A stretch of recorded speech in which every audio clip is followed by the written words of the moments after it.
Welcome back to Fear and Beer, a Halloween Horror Nights podcast. Join us as we venture year-round into the fog. Make sure you give us a like and a follow on your podcast platform of choice.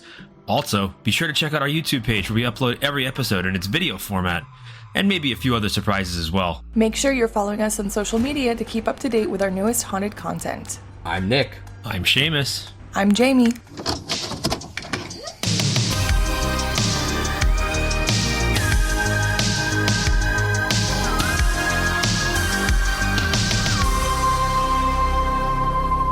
And welcome back. Another episode. We're like in sadly the tail end of this year's event. It is crazy how quickly everything has gone by, but here we are, last weekend, about to get started, get a couple more house runs in, get a couple more visits in the scare zones, probably go buy some more food and beverage, and then we have to put this event to rest for 8, 9, 10 more months or so. But before we get into that, you heard some new stuff there. New little intro. And we also have a new little outro. So just want to shout out to Emery who created that for us. Great new stuff. We needed a little zhuzh up before the season wrapped up, and we wanted to kind of switch it up. We've been rocking the same old for really the entire time we've done Fear and Beer. So we kind of just want to switch it up and make it a little new, freshen it up a little bit. So today we're going to talk about our 6-house Unmasking the Horror tour that we took a couple weeks ago at this point. So we're going to give you a couple of the little tidbits that we learned. Obviously, it's a pretty in-depth 5-6 hour tour, so we're not going to remember everything. But if there's a couple interesting things of note, we want to go through each house and kind of give those out to you as best as we can. And of course, we're not going to give out everything. We want you to take these tours yourself. But if you haven't, or if you maybe took the 3 instead of the 6, maybe this is some stuff you can keep an eye out on for the next time you go through this house, which might be the last time you go through this house. I know it's depressing, It's sad, but that makes me sad. No, right? But that's what we're going to talk about. First, before we get into our main topic, though, I think we should, thank everybody for coming on out. We haven't really put an episode out since our last 2 live events. So we had live trivia. We had just everyone you could think of in the HHN podcast community represented in some way, shape, or form. We had obviously Catacombs of Halloween Horror Nights, HHN 365, RIP Tour, Horror Nights Gauntlet, Rush of Fear, and I'm always forgetting Haunt Girl, Nikki. Haunt Girls, Nikki, yes. I'm trying to go off the dome piece here, so lots of people. Apologies. But we had a great time, great turnout, and we're excited to plan the next one. I'm probably not going to do one for a little while, but exciting to have these live events so successful. And then obviously our friends Murder on Main and DOA came and were selling some spooky goodness just like last time, and everyone just seemed to have a great time. How do you feel on trivia? I think this trivia was probably our most well-organized, thanks to Nick, because he had the good idea of doing the little table, like little name cards, which was great. And I think this might have been, even though for some of the questions they still were a little difficult, I think this was one of our easier trivias as well. It was nice that we did it based on just this year, just so it was fresh in our minds. I think that helped out a lot, was doing stuff. And it's always tricky, right, in these trivia questions, because you have to make it hard enough for someone to actually win that knows their stuff, but easy enough for people that maybe aren't, I don't want to say as into it as us, but as in depth of eyes that we have for this event. We listen to podcasts, we go online, we're in Discords, we read the bios of all these houses and stuff. So a lot of these questions, maybe if you did 1 or 2 runs, you might not have picked up on all this stuff. So it's a tightrope balance to figure out what questions are too hard versus too easy and whatnot. So trivia was fun. It seemed very well organized and run. We got through everything pretty smoothly, I'd say. But we also had... sorry, I was just going to say, and we really appreciate you guys coming out, because Nick does work really hard to put these trivia events together. Even though I'm on the podcast as well, he kind of takes the reins and takes over and does all the all the hard work for us, which is nice. So I know he appreciates these questions, and I hope you guys enjoy them. And always thank you for coming out and supporting these events that we do, because he works really hard. We all work really hard on them, but he's the brains behind it all, the It is creative mind fun. behind it all. Yeah. It is fun. I like organizing events. It's just Mhm. something, I don't know. I just enjoy it. I don't know. It's fun. But speaking of events, we also had one last night. We had our pizza costume party over at Mellow Mushroom, collabed it up with Pizza Queen Sam. Mhm. And again, another just fun little turnout. It was, we built it as nothing crazy, right? We just wanted to kind Mhm. of relax, hang out, have some beers, have some pizza, and just kind of chill for a bit. And that's really what it was. So we had a It good was little really turnout on that nice. as well. People Mhm. rocked it out with their costumes. And shout out again to Sam, who put together these little boo baskets, if you will, little winning baskets for first, So second, and cute. third place. And we did a little costume train. We kind of convened American Idol style, voted on a winner, and handed out some prizes, ate some good food, drank some good beers. People were Mhm. loving the specials. Everyone was loving the drinks that we had on that menu. So I'm glad I saw again, people drinking another, them. All of them yeah, too. It wasn't like it was just one. I saw a lot of people drinking all three of them. yeah, it was another well attended event and just a fun time. So something Mhm. that maybe we'll take to the next level next year. Maybe we'll do another little costumey kind of thing at some Mhm. point down the road. But again, just events that I really like throwing together. I'm gonna Mhm. try and throw some little random stuff throughout the off season, maybe to break it up a little bit more because we miss you guys. It's a long 10 months when we're just talking into the microphones and don't get to see you all. So that's I think that's all we really have for Mhm. house cleaning of sorts. So before we dive in, it is still the season. I gotta crack my pumpkin head. My fridge still has a couple stragglers of these, and I'm gonna have to stock up before all the winter beers take the place. So I know I was cheers at to Publix the other everybody. day. They still had Little a couple pumpkin head. cases. Yeah, I'll make sure that doesn't last too long. Mm. Ah, a staple. You can't beat it.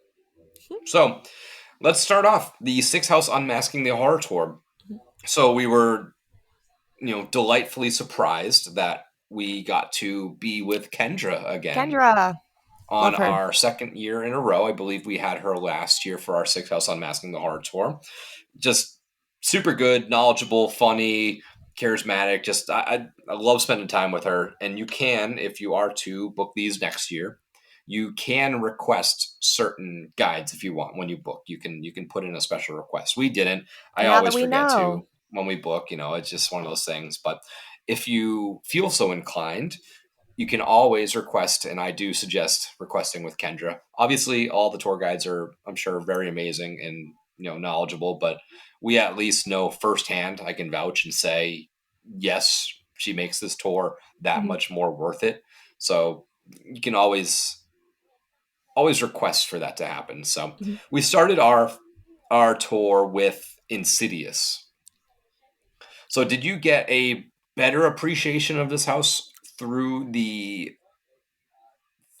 tour, or how's it for you now? Like, do you appreciate it and notice more things?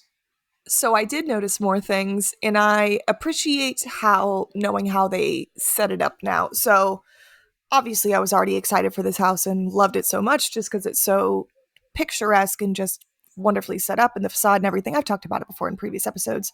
But knowing now how they did it was how, since you're in the further, I like when Kendra described it to us and how they went about it for creative, saying that like time just doesn't really exist in the further. That's why you'll see in the film that the movies are kind of broken up. They're not going in order by the first one, the second one, the third one, stuff like that.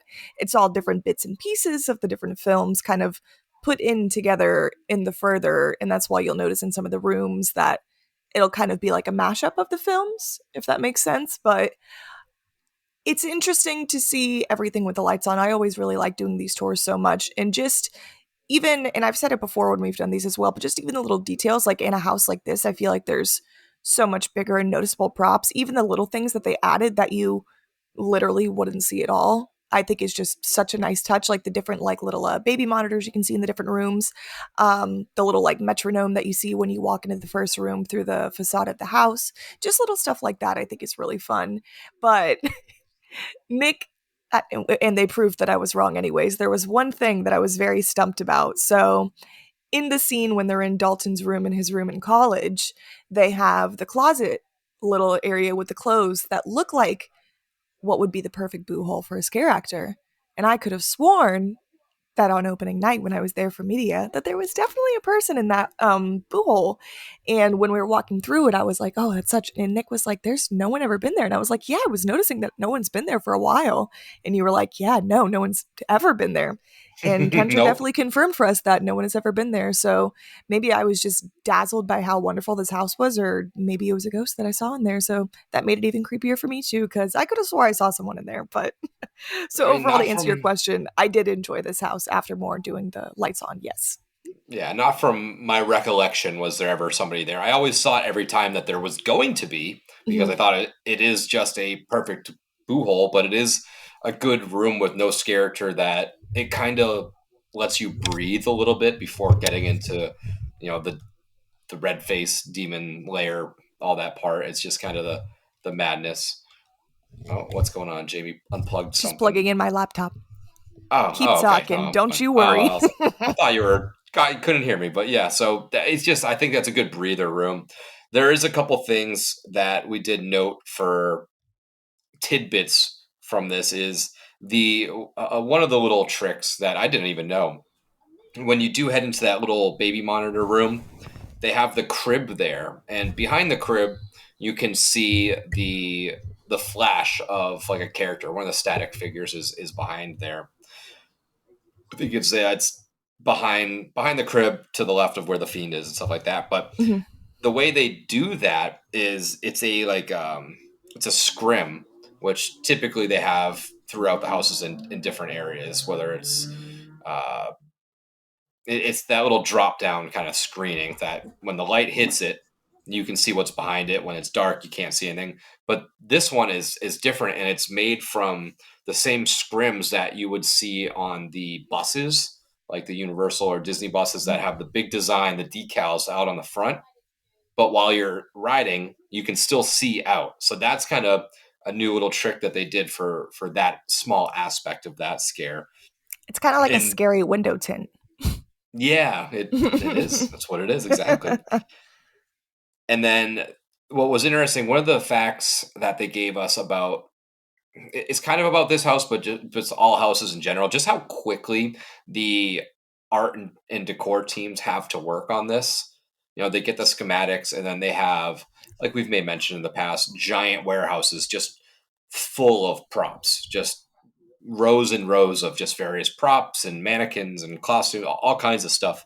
And they have 2 days to go get their props. They're given the Crazy. lists of the houses, the rooms that are in the houses, and stuff like that.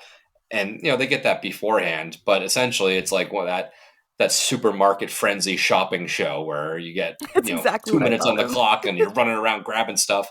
But yeah, 2 days to get all the stuff you need for these. And they only have 6 to 7 days once the houses are built and walls are up and stuff like that.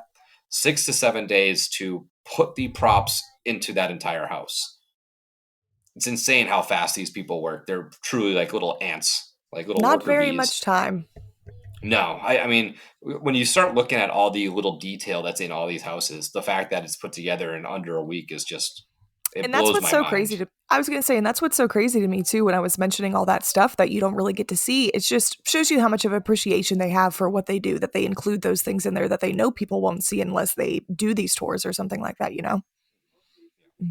And then one of the other little facts that I thought was so painstakingly tedious was the hospital room before the man who can't breathe section, where it's all like this like scabbed up painting on the walls, like all like eroded essentially. They Uh-huh. went in there and they painted it all with like latex paint.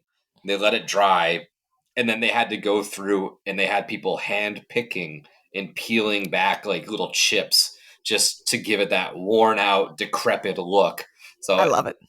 appreciate that room even more so now during this last weekend for your final runs, because all those little pieces that look deteriorated, it was painstakingly picked for your pleasure. But Oh, yeah, so that was Insidious. Do you have any more stuff for Insidious the Further? another thing, because I know many people have probably wondered, as I was wondering too, the red door that you walk into when you're walking into the house was 13 feet tall, I think Kendra had told us. I know it's just a little something, but I was like, that was pretty cool. Oh, and as well, how we have the, what's his name? The Fiend? The scare actor who stands out front, I think is that what they Yeah. call him? Yes. That scares out front. He's got your baby.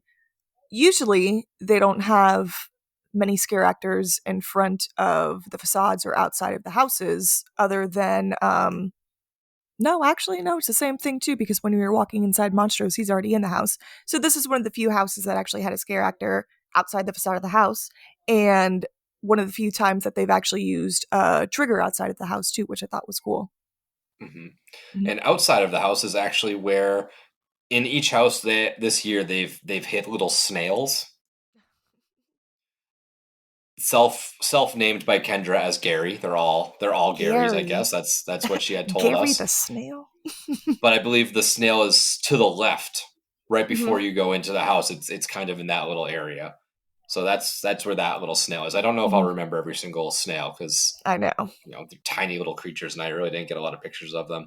But also, we did confirm that the grandfather clock is stuck at 4:20. The reason being, nobody knows. I guess it was Nobody just an knows. inside joke. And Mhm. then, the other little uh, Easter egg. There's a picture. I forget which part, but towards the beginning, there's a picture framed up of like a little boy in what looks to be like a little sailor's outfit. And that was one of the same pictures from the Tooth Fairy house. Yes, it James, was whatever oh, his what's name his is, name? It's gonna kill me, I know. Yes. something Wentworth or Mhm. Worth or something like that. But yeah, that is Insidious the Further. Obviously, Mhm. there's a lot more information. We're not giving everything out, but just a Mhm. couple fun little things. So, Jamie, Ghostbusters Frozen Empire was our second house. Now, Yes. want to lead us through this one a little bit, and if you have any information on it? Yeah, so Ghostbusters, obviously, I've talked before. I'm not a super huge fan of the franchise. Not that I don't like it, just not my first pick of movie choices. But this house I really did enjoy, and I didn't expect it to enjoy the beginning of this year. The couple rounds that I've done in the house I thought were really fun. Couple good scares, nothing too crazy. The set design was amazing, so I was really looking forward to doing this one on our tour, and it just did not disappoint. First of all, when you walk into like the Ray's occult bookstore, the amount of details and little knickknacks and all the different little things in there are just so cool. And it's so fun seeing all like the little Stay Puft Marshmallow Men and all that kind of stuff. And we were told that for this house that I guess it was the production company or for Ghostbusters, whoever, Universal, all that kind of stuff like Sony. that. Sony, yes, I was gonna say, made the prop replicas to like go in the house for some of the items that were in the house. So it was literally like casted from the exact ones from the movies, which I thought was really cool. Um there was one other thing I was gonna say. I didn't take too many notes in the houses. I usually just try to think off the dome, but next time I'll probably try to take a couple more notes. Um Nick, what notes did you take in this house? Because I need a little I had a couple stuff like refresher. us, like Sony as well, that they lent out schematics like way Schematics is the beforehand word of it. because they Yes. they know so far in advance when they're doing these houses, so they gave them like the exact measurements of certain things, so Mm-hmm.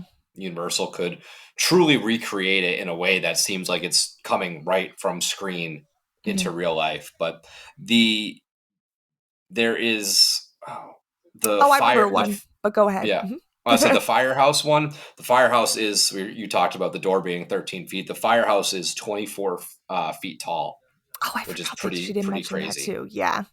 I was But gonna what say was too, the end scene when you have Garaka and you have the two with the ray guns and stuff like that. The the the ray Ecto one, guns? not the The you know I ray don't watch. guns. What are they called? The proton packs. Proton packs. Okay, so you had to think of it for a second. That's okay. The proton packs. Anyways, I wasn't going to be referring to those stuff anyways. The Cadillac Ecto 1 in the back that they have, I think she said it was only like one of 13 of cars that were like ever, or 13 cars that were ever made, and they got one of them and they ended up sawing it in half to make it go in the house. The note that I had, which is funny, Uh-huh. is 26. So you're half of that That because is there's funny. half of a Okay. car. But yeah, the car's cut in half, and there's actually somebody moving that. I thought it was And it just was someone on like moving an it. Yes. automatic rig that went in and out. I thought it I was thought just so an too. automated thing, but apparently Hmm. that is actually somebody's job. And I do feel so bad for some people that are like, I can't wait to go work for Halloween Horror Nights, and then I'm going to be a Right. scare actor, and then it's like, actually, you're just pushing a car like back and forth like 1,000 times a night. Like that's all. That's what you got to do. But I'm sure they have fun with it still. But it is crazy that is one of 26, and they decide to cut it in half. Right. So Mhm. I think it's now Universal's. I don't think Sony wants it back, and if they did, they'd No. only get half of it back. I don't know what happened to the tail end of that thing, Unless but they it's fuse it back together but it's somewhere else. with the ray The guns. right, the ray guns, Jesus Christ. Don't come for me. You Ghostbuster fans. The other little thing I made note of, which reminded me a lot, because we heard this same fact in the past when we've done tours previously, especially the one that comes to mind is Puppet Theater, is when they build houses, typically there is no roof. Like, and if there's roof, there's gaps and stuff like that, and that's for obvious safety reasons, for fire and stuff like that. Because in the sound stages, obviously there's fire suppression. So if something were to break out, it'll rain down, eliminate the fire, stuff like that. But if there's rooms where you are actually enclosed and there's a roof built, by fire code, they have to go in and put a fire suppression system in through that small room, Mhm. because obviously if the fire suppression of the soundstage came down, it would just drop on the top of that wall and the fire wouldn't be illuminated. So for that little aquarium based room where you see all the different little scares that pop out on you in that pitch dark room, it's so dark because there is a ceiling in there, and because of that they Mhm. had to build in fire suppression in that little mini room right there. So I a forgot lot about of that too. yeah, a lot of little Mhm. like weird building permit tricks that you Mhm. sort of have to abide by. Because when you think back on it too, you'll look back and you're like, huh, I feel like some of the houses have had roofs when you go through them. But then if you look back and think about it, a lot of them are usually, I guess, like faux roofs, like to make it look like roofing. Like I think in the Insidious house as well, it has like one of the where he's throwing up, kind of like the grated roof, so it still has Hmm. the holes in the roof, but it still kind of makes it feel like you're encompassed in there. So I did forget that that was mentioned as well. So next time you're in that little aquarium room, always look up. Yeah, not for too long, because then those characters will Not pop right not out I and was gonna get you, say and not for too long, but they get me in I there a feel lot. like I know, I was gonna say I feel like that's how they usually get me too when I least expect it. But I definitely do like this. I did ask if there was even an a approximation of how many little Stay Puft Marshmallow Men there were in the house, and there I was is gonna mention not. that too. No Too number. many to count. Too Mm-mm. many to count, but those were all custom made or custom printed, I believe it was. So But cool. it is crazy. I if I were to do it again, I would almost just walk slow, not listen to the tour guide at all, and keep a Mhm. tally of how many were in there, because I would love to just get some sort of approximation. Because maybe I'll look through all my pictures and be like, okay, Mhm. 20 in this room, 30 in this room. They're everywhere. They're just hidden in every Mhm. little nook and cranny, and even in places you really can't see. Because I did with the lights on. That little part where you go by when you're in the sewers and there's the sewer monster on the left.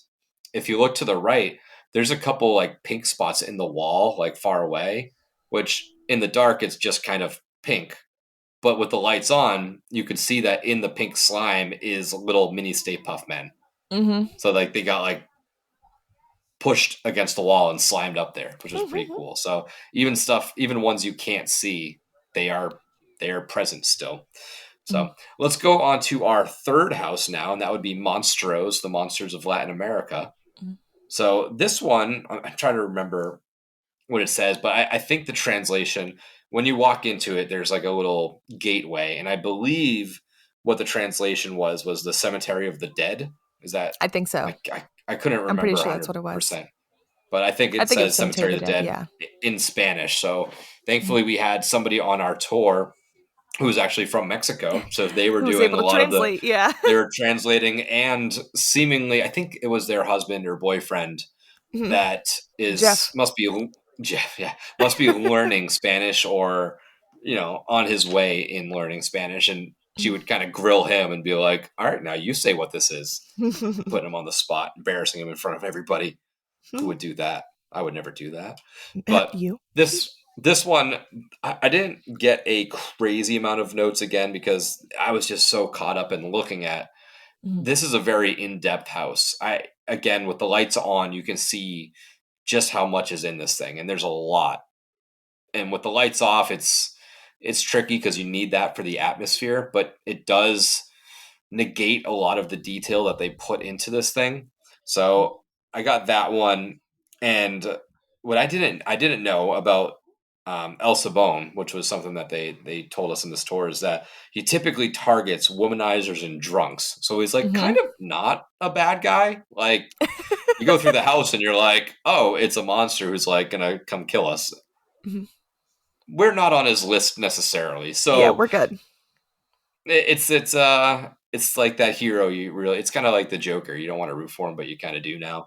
But he always whistles before his attack, which is part of his like urban legend lore, but Mhm. something I didn't really know. I in During our trivia event, one of the questions was, his famous line is like un has, dos has, tres has, or whatever it Mhm. is. And you can sometimes hear that, but I haven't caught on to the whistling. I don't know if the whistling is in the house or not, but that is in the lore of El Sabone. I guess that is a pretty prevalent act that he does before Mhm. attacking and ripping the spines out of anybody. Mhm. But the little there's like a bar room scene in the El Sabone area as well too. And one of the notes was about the wine. Do you remember the wine stuff? I was going to mention that it was something about the liquor that I think that liquor was previously, the bottle was like either repurposed or used from a different house, or they reuse it all the time for bar scenes and like different events or something like that. hmm Yeah, Yeah, one of them was from the La Llorona house. that's what it was. Yes. hmm And some of the other ones I forget what it was, but there was a team member that was part of either art and decor or some backstage role of Horror Nights, not as character, but somebody in the creative side or something like that that had passed away a few years ago, and there was a whiskey in there, I believe, kind of not necessarily named about him, but commemorates him. So again, just a nice little fun touch of like the team throwing a nod to Mhm. one of their fallen soldiers, which is pretty cool that Yeah. they're still included in these things because Mhm. there's a lot of ways to hide little personal mementos in these houses, and they always seem to find a way. Mhm. And I think the other one was The more business of a cards. rumor, but the business cards, which I think Those I'll were on try the and find bar the top. I took a picture. picture of it too, I think. Yeah. Some of the But there creatives' was names were on business cards on the bar top, and then on like a bulletin board kind of thing, talking about one of the urban legends, I think, in one of the rooms or in one of the bedrooms for one of them. Yeah, Mhm. but you had the Ramon E. Daniel Parada brothers, Mhm. which is, I think, a nod to Ramon. Mhm. You have another one that says Kelly Malik. Then you have Manuel Cordero. And then you have Verbaz E. Weber. These are on the bar top, but they are also, when you go through the bar and there's like a wooden fence, they're on there as well. So little inside little fun Mhm. gags. And I believe Laura Souls, who's one of the heads of the creative, put pictures of her children somewhere in this house in like the photos of like families and stuff like that. So they kind of included themselves in that way. And just I know if I was putting together these things, I'd be putting myself in here as much as I can as well. But Right. the what are you saying? Yeah, you got I something was going to say, else? yeah, there was something I wanted to mention too. One thing I always really enjoy about doing this tour and seeing in the houses is the different like pictures and drawings that are included in some of the houses, and that the creative team does those as well and does all the drawings and paintings and stuff like that. And it's you're probably not going to be able to see it on here, but it's in one of the How's the Telepucci, children's bedroom?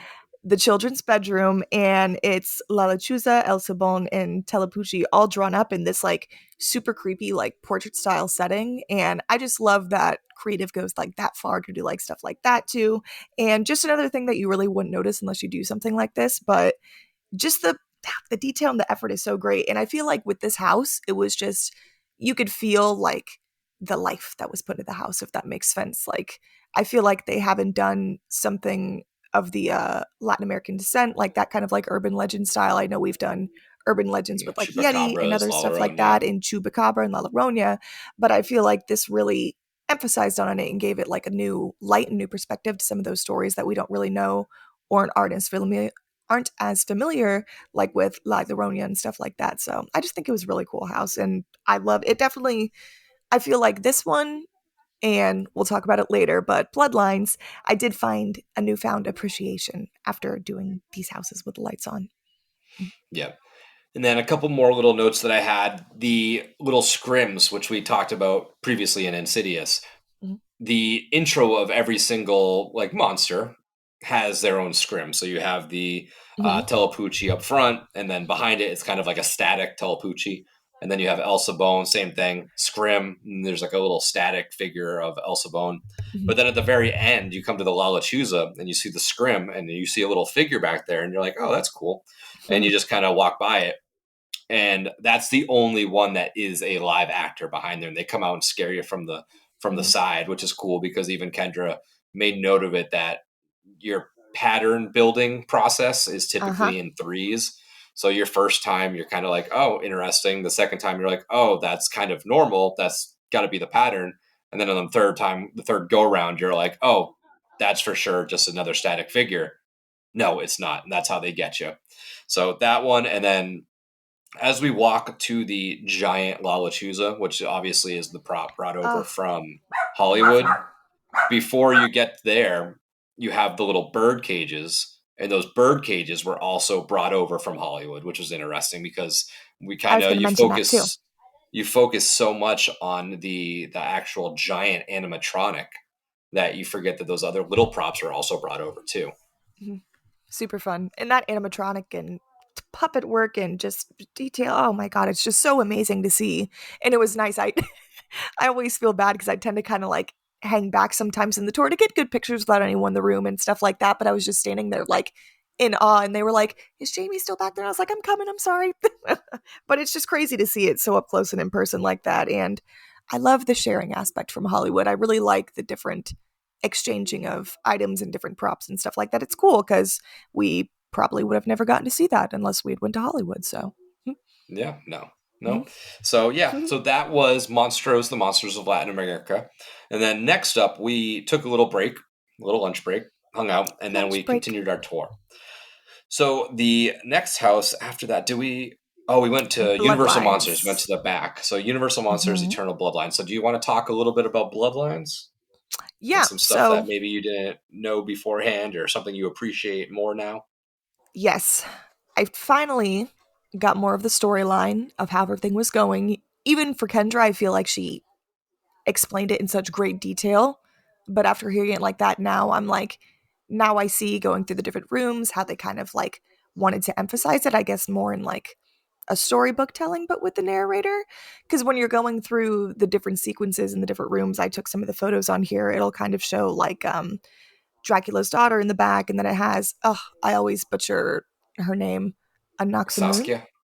Not Oh, Saskia. Anaxa. Saskia, I could say. I was just gonna say Anaxa Moon. Yeah. Anaxamoon and Saskia and all the different panelings at the different rooms when it starts out like that, kind of going journey by journey like that, which I wish I would have noticed before doing the tour with the lights off.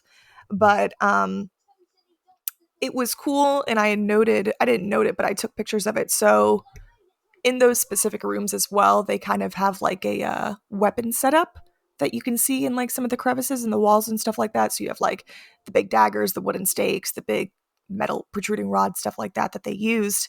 And from the beginning of the house and into the end of the house, you could see where they started like grabbing those weapons to go out and start hunting each other and stuff like that. But one thing that people were saying, they were like, even before we did the tour, like just from like friends who've done the houses and stuff like that, they were like, oh yeah, you like start at the house and then like you begin in the same spot in the house. And I was like, what are they talking about? I was like, I haven't even noticed that. And now finally doing this, which is probably one of my favorite details I've seen this year in a house, just because it was so cool. I wish I would have actually noticed it before and didn't have to get like told about it or explained, but I guess it's kind of my fault because it is pretty noticeable that you walk into the graveyard scene where you have Van Helsing's kind of tomb or crypt and stuff like that at the beginning, and all the tombstones are set up nice, but in the distance you could see kind of like claw marks on the walls and stuff like that. There's a little gargoyle on one of the tombstones set up, and then towards the end of the house, after it, the gargoyles knocked off the tomb. It kind of looks like there was a bit of a battle going on in between there, and this is kind of like the ending of it and the aftermath. And I just thought it was really cool that they did something like that. And like I said, I wish I would have picked up on it before, but now that I know, definitely gave me a little bit more of an understanding for the story that they were going with this and stuff like that. Even though these aren't monsters that I'm as familiar with, I don't think a lot of people were. I do appreciate the effort that they wanted to do with doing something different and the amount of like detail they actually did put into it. Unfortunately, and it's really tough because I feel like I'm kind of like expected to really join or enjoy this house because it's like an all-female led cast and like the show directors and everything and like even the composer and stuff like that. And I do enjoy this house, but I feel like it took for me to do a tour or something like this to enjoy it, and I wish I didn't have to, and I just liked it off the rip. But overall, I think I do kind of enjoy it now. Probably still not my favorite of the year, but for something like that, Yeah, I and think it was cool. that's the biggest complaint I think about this house is that Mhm. the story is very in depth, and the fact And it's that still hard for me to you had to follow, take even just trying to like remember it, like talking about it now. yeah, But you had while to I'm take the there, I'm tour like, just to oh, I understand get some of it. it. Yeah. Mhm. Yeah, it's tough. You have to take the whole tour or Mhm. watch pretty in-depth walkthroughs and storylines just to be able to figure out what's going on in there. But Yeah. one of the coolest facts that I found out on this is that there's a scene where you're watching like a fight scene being projected, and that was Mhm. actually filmed on property with the scare actors. Oh, yes, So that they was actually cool. She did filmed mention that. those scenes in house with their own talent That to is cool. put that up there, which is very very cool. Mhm. The other like big moment that I think everybody always met like automatically called out was obviously that candlelit graveyard Mhm. games hallway. That is obviously very well known, but the small details that go into that I never picked up on Mhm. was obviously if you go through the candles are on, you'll hear this like whoosh go over you, and the candles will slowly go out from one side to the next. And Super that was sick. meant to display to us that the vampires have flown overhead Mhm. and blown the candles out with their with their wind speed or whatever. So Mhm. that was a little detail that I never picked up on. I'm just like, oh yeah, like there's kind of a sound and the candles go out. That's interesting. Mhm. I never like thought that in depth storyline wise, what made that whoosh sound Right. and why. I did And like that. I thought that was fun. the big thing too is before that little fight scene, that's when we enter the church, and Mhm. that's where you get that character on the left of the Bride of Dracula, and she's outside the church. Now, again, vampire lore is that vampires can't go into churches. So Mhm. that's why she's outside and not in there in the fight. And that's why you Mhm. hear her flying overhead. So cool little details that go into the house that I personally never would have picked up on. That Mhm. thankfully to this tour I was able to. But that was a pretty cool little thing. And then, like you were mentioning, the Van Helsing crypts, the Mhm. weaponry and stuff. You know, when you go through that first one, you get a little scare, like an air blast scare, a little air cannon. And I was like, oh, that's cool. Again, just like air cannon, whatever. But I guess that's meant to portray the crypt opening and like sliding and that whole National Treasure style. hidden wall thing. So that was cool. And then on the tail end, you get the crypt again, same identical side of crypt, but this time all the weapons are gone because they are in battle right now. So fun little details that I personally wouldn't have picked up on. It makes you appreciate the house a little bit more. I think this house, like you said, might be the most we learned storyline wise because it is That's a good tough way to put it. to pick it all Mhm. up when you go through it. So I think this one might have helped the most, but it's still a pretty sloppy story. I think it's still just kind of like, oh, why did she do this? Oh, well, just because she did. Like Mhm. it's kind of very, I don't know, convenient storytelling. Mhm. Why do we have to put this character? Well, we didn't have to, but she's here and that's why. Okay, Mhm. move on. It's kind of in that sense. So I the really next house you go ahead, I'm sorry. no, I was gonna say our next house. So if you have any more thoughts on monsters, I was just gonna say the Bride of Dracula or the Daughter of Dracula. Like I said, it's still hard to keep up with all these different characters and everything going on in here. But yeah, that big Victorian-esque style room where it has the beheaded wife on the staircase in white, and it's just that room setting is just so beautiful. And another thing coming up, I think it's right after that room. For those of you who saw the movie Abigail this year, also the mhm. daughter of Dracula, referring to all that good stuff with our vampiric friends. There is a little Easter egg to Abigail in this house that was noted. I don't know if you remember it, Nick, but in one of the crypts, it looks like it's in like a wine cellar. It's kind of crisscrossed. You can see that there's two little ballet slippers with blood kind of tucked into the wall there, kind of sticking out. Yeah, good little Mhm. nod to Mhm. the Abigail. Obviously, not referenced like at all storyline wise, but a cool Right. little Still a cool Easter egg. I just like hat Easter eggs, so I tilt thought to that was them. fun to mention. Mhm. Yeah. So let's move along now to its neighboring house, which was the next house on our tour, being goblins. Goblins Goblins. and Major Suites are the final two houses on the tour, and these are the two I probably took the least amount of notes on because I was just so like Entranced. in. Yeah, I was in on these houses, looking at all the details, and I was more focused on taking some pictures than I was taking notes. But one of the notes I have is for goblins was that the idea of goblins, Charles Gray actually threw out the idea 10 years ago. That's how long some of these It's houses take to move from idea to paper, from paper to schematic to house.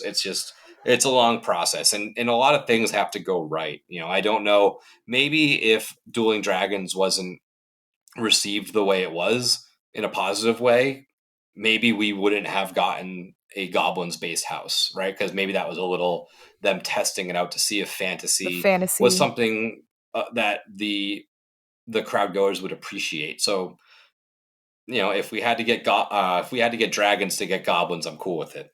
But this was pitched simply as the fact that the idea was just a goblin arguing with a witch, and the witch was saying it's not ready yet, which is a line in the house. So it's cool that something so simple like that got worked on so in depthly to bring us this Goblin's Feast house, which is just insane.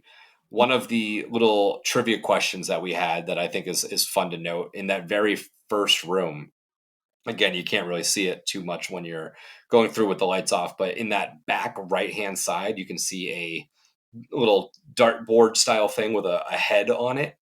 And the head is actually the head of a Herschel, I think, Walker prop from The Walking Dead. So they used his head on the dartboard as a dart, like a dartboard.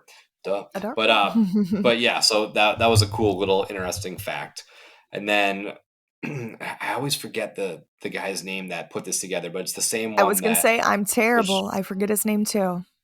was responsible for obviously like Blood Moon and Dead Man's Pier. Those very just genius Beautiful houses. designs of houses. So those are a couple things I have. What else did you have from goblins? Because I'm going to look through my pictures now and see if anything kind of sparks my memory. I was also going to note too that the same gentleman who did Goblins was the one who did Bloodlines and Dead Man's, or Bloodlines, Blood Moon and Dead Man's as well. But the one thing that I like, this house is just so beautiful, and even with the lights on, when you're walking into the first room, which is kind of like the kitchen scene, kind of like the little like tavern area that you're walking through. Even at nighttime, I feel like I would have never noticed it, but they have like a section of the roofed like ceiling that's like window panes, and it has like all like the dried herbs and like different stuff hanging from them, and just with like the light peeking through, it just looks so beautiful. And when you're walking through, I think it's kind of under the dartboard that you were mentioning, there's a window that kind of leads you that you could see the rest of the Goblin Village as you're walking through it, which was the same kind of schematics that was used for Blood Moon to make you feel like as if you were walking through that like old colonial style village. And I feel like that's just one thing that can go so unnoted, but just takes so much effort to be put in to make you feel like so immersed, like you're actually walking through the tavern, and then you're like walking through the Goblin Village, and then you are going through the woods, and then you stumble upon the castle with the insane drawbridge on top that I would have never even noticed before if I didn't do this when we were looking up at the big goblin statue and the goblin castle itself. It has the kind of like that fake roof I was saying, but set up as like a graded drawbridge that kind of connects at the top, which I thought was fun. Yeah, that was gonna be one of my little things too. Is I never Hmm. noticed that that was a drawbridge above us. All I could I focus didn't on was either. the giant goblin statue, and of course you Hmm. see the little castle above you. But I didn't know it was a bridge that we were really necessarily going under. But that was cool. Hmm. But that the big giant goblin thing too is a little, not a nod, but it's a similar scare that we got last year in the Darkest Deal, which I believe they referred to as like the Russian doll scare, which is Hmm. you have this big large set piece that it looks like it's all made out of stone or stone material, but it's actually like drapes and they come out from inside of it. So that little scare always gets me too, because you're so focused on looking up or looking at the castle, or there's a character on the right that kind of pops out, and then boom, they pinball you back and forth between that and push into the next room, which is pretty cool. But Hmm. that's what I got for goblins. I forgot to mention the snails and all the other ones, but do you remember where the snail is? We didn't make mention of the other ones. If we I go do back, remember where the because we snail was in mentioned, this one. I'm so pretty sure. let's play catch up a little bit. So Hmm. Insidious obviously was on the porch. Hmm. Ghostbusters, it's in the containment. The snail is in the containment unit inside one of Yeah, yeah, the yeah, yeah. flasks. So that's where the one is in there. And then, do you remember where the the other one is in Monstros? I think Monstrose. Oh, excuse me. If I'm not I for mistaken, I want to say it was towards the end of the house, kind of right before you get to the static figure Oh, it of is. La It is. It's Muerta. at the gravesite Or I scene. think So it's yeah, when in you're that walking gravesite. in, it's Yeah. right on the right. Yep. So when Yes. you're walking in, it's on the right hand side. Hmm. And then Monsters, Eternal Bloodlines. I don't remember where it is in that one. I don't think I remember this one at all. I don't even think we went over this one. I think we had forgotten to go over it, maybe. I know there was Possibly. one, but I'm trying to that one was a think. hard one to look out for. Yeah, I can't remember. But I then can't remember. obviously um and then in Goblins, I'm pretty sure in man, Goblins it's in the room that it says "Good Goblins Feast to All" with the big wheel. I think it's kind of hidden over there by okay, that wheel by the pumpkins. If I'm not mistaken, don't take my word that for it. makes sense. Oh, and in Bloodlines, also, if I'm not mistaken, I'm pretty sure Gary is in the little room where the bride comes out and he's like, "Let him or leave him alone or let him live" or It something like is that. Let I'm Him pretty Live. sure Yeah, he's in in that that room. little the London scene with the Yes. caravan. Yep. Mhm. Okay. Perfect. All Yep. right, we're all caught up. So that's where the little snails are. Any final thoughts on Goblin's Feast, or do you have any other little tidbits that I don't have? I just can't believe how much I actually enjoy this house. Fantasy is really usually not our thing, and I feel like we've both really enjoyed it this year, which is so much fun. And just the immense detail. And I promise I'm going to learn this gentleman's name so I could properly thank him for creating all these and designing all these fantastic houses and making it so immersive for us. But even like the gross like little like food dishes and like stuff they would make, I feel like I took so many pictures of like the different like creepy like goblin food in there, was just so cool. And then I know we've mentioned it before, but maybe those who didn't know, the hand finally does move, and there is someone behind the hand who is puppeting the prop, and it is indeed the King Kong hand from the once tribute store. But even though we said that before, but that was another thing that was confirmed. So All right, well, moving along to our sixth and final house now be our Major Sweets Candy Factory. Why don't you lead us on this one and go through anything that you might have made note of? So, the first thing that I made note of was in one of the first rooms where you have Miss Treat's kind of like little work desk and stuff like that. All the different little Easter eggs in there. I think it has some like notes in the drawer. It says uh Miss Treats and something about Taffy. In the I forgot what she had said specifically, but it was something about killing someone and shoving them in the filing cabinet. Oh, And the then health inspector. the health inspector is what it was. And then in that room, if hopefully you guys get to do another run before the event is over, or if you noticed it before, in that same room where her little office desk is with all the little treats and snacks on top of it, in the corner is the filing cabinet, and you can kind of like see like a leg and like hair like sticking out of it to be the health Yep. inspector, I guess, that was in there. So I thought that was fun. In the second room that you walk into, this was second or third room. This was actually one of Nick's trivia questions, but it was also mentioned on our tour as well. The big chalkboard that is in the room behind Major Sweet's desk is the parade route for New York, where it has it set up where the original Scare Zone was, which I thought was very fun. And as many of us already know, this was the only house this year that had the guest activated triggers, which there was three of them. The candy dish, the one in kind of like the podium classroom setting, and then where's the other one towards the end of the house? It's I the feel like I little didn't rat. Yeah. the rat. It is the rat. I was just going to say the rat is the other one. Which, speaking of, I never really realized how many little funny rats are included in this house that I took a bunch of pictures of as well. On here, you have the one in the front with the rat trap with the lollipop. There's another one holding like a little cookie that says like love on it. Um, I'm trying to look back at some of the other photos I'd gotten But yeah, in to that. I Go to ahead. make Sorry. note before we jump ahead is that first initial scene where you're talking about like there's letters and stuff like that. I have so there's two little fun Easter eggy kind of things in there. There's Mhm. one being a to do letter and like to do Oh yeah, list, I'm trying to read. I and did have a picture of it. yeah, so the items on there it says dispose of health inspector's body That's um, what it is. in filing cabinet. So that's how it tells us that that's there. Not that we'd ever be able to read these, but Right. small details matter. Return the mayor's phone call, obviously alluding to the upcoming parade. Set more rat traps because there's just rats all over this infested house or house candy factory, whatever. And clean up before the little brats arrive. So that's the little to-do list. And then next to it is there's like a pie, like a cherry pie, and it's a heart shape cutout, almost like a Valentine. And it just says it's two stick figures, it says Taffy with like this little squiggly smiley face, and then Miss Treats, who's colored in red with the hair. And in the middle there's like a little pie with the little heat sizzles, and it says, I love baking with my friend. Mhm. Friend spelled FREND.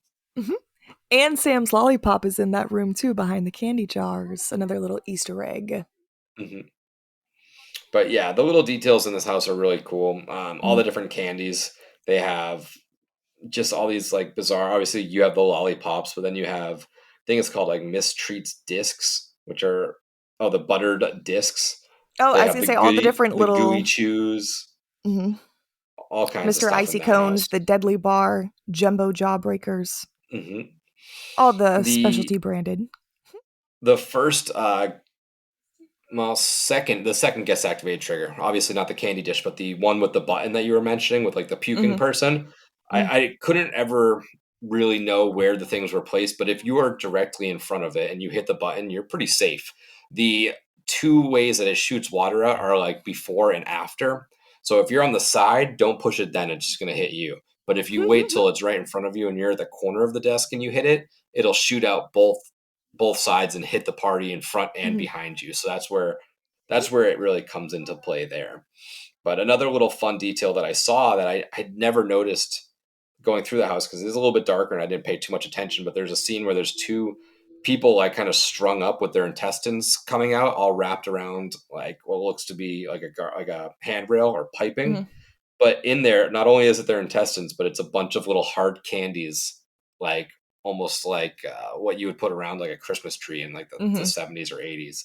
So I thought that was a I really love it. cool little imagery detail that was something that again, I didn't really notice that first time or second or third time I went through.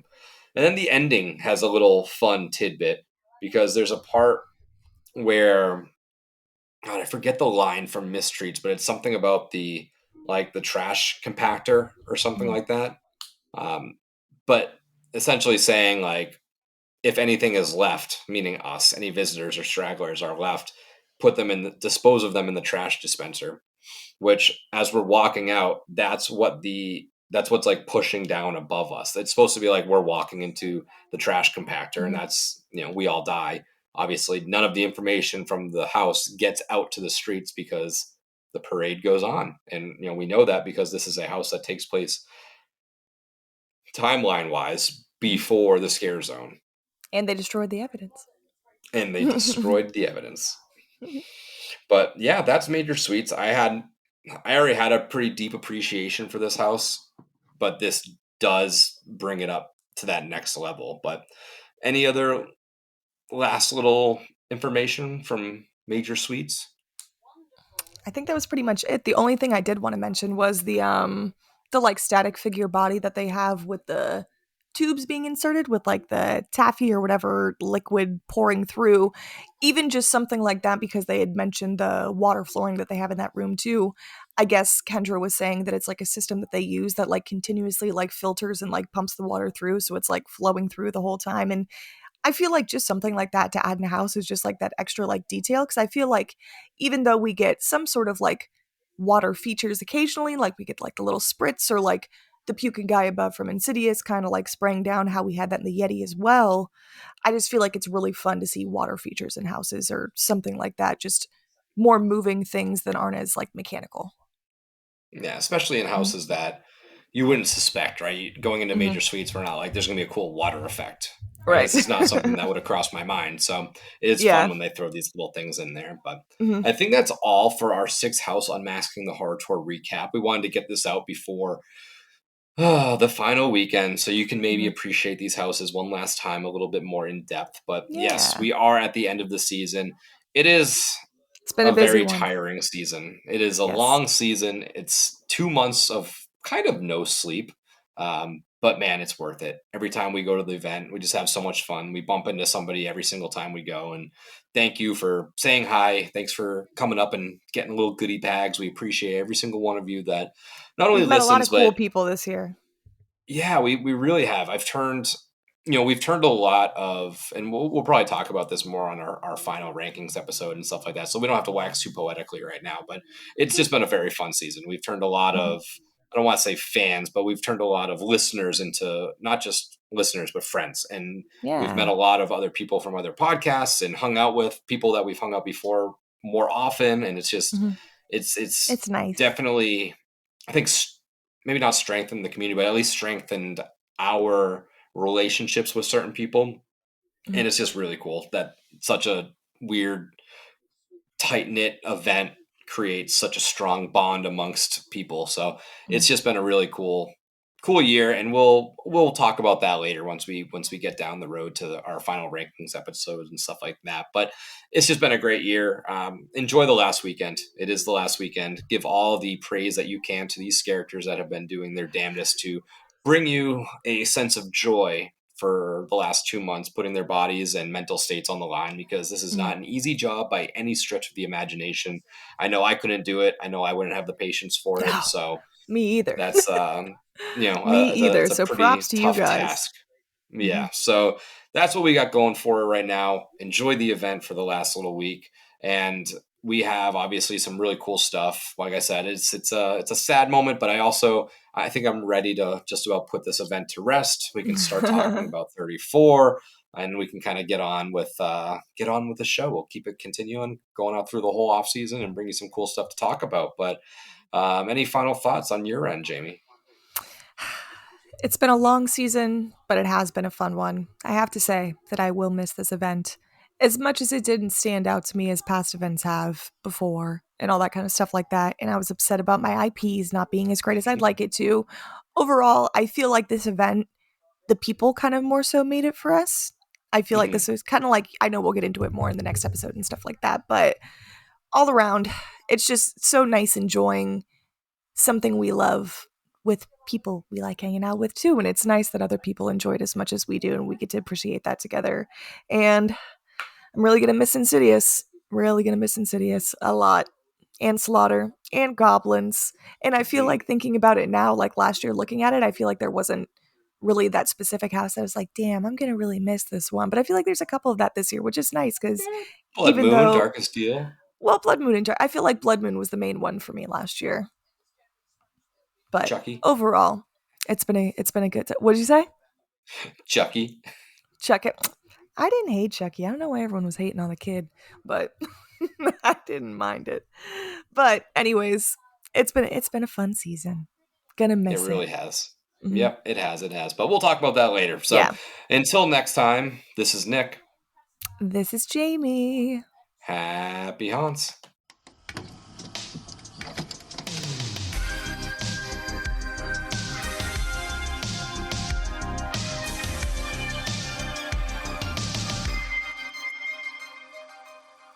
Thank you for listening to another episode of Fear and Beer, a Halloween Horror Nights podcast. If you like what you heard, don't forget to leave us a 5-star review on whatever streaming platform you are listening to us on. You can find us on all of our socials at Fear and Beer Pod.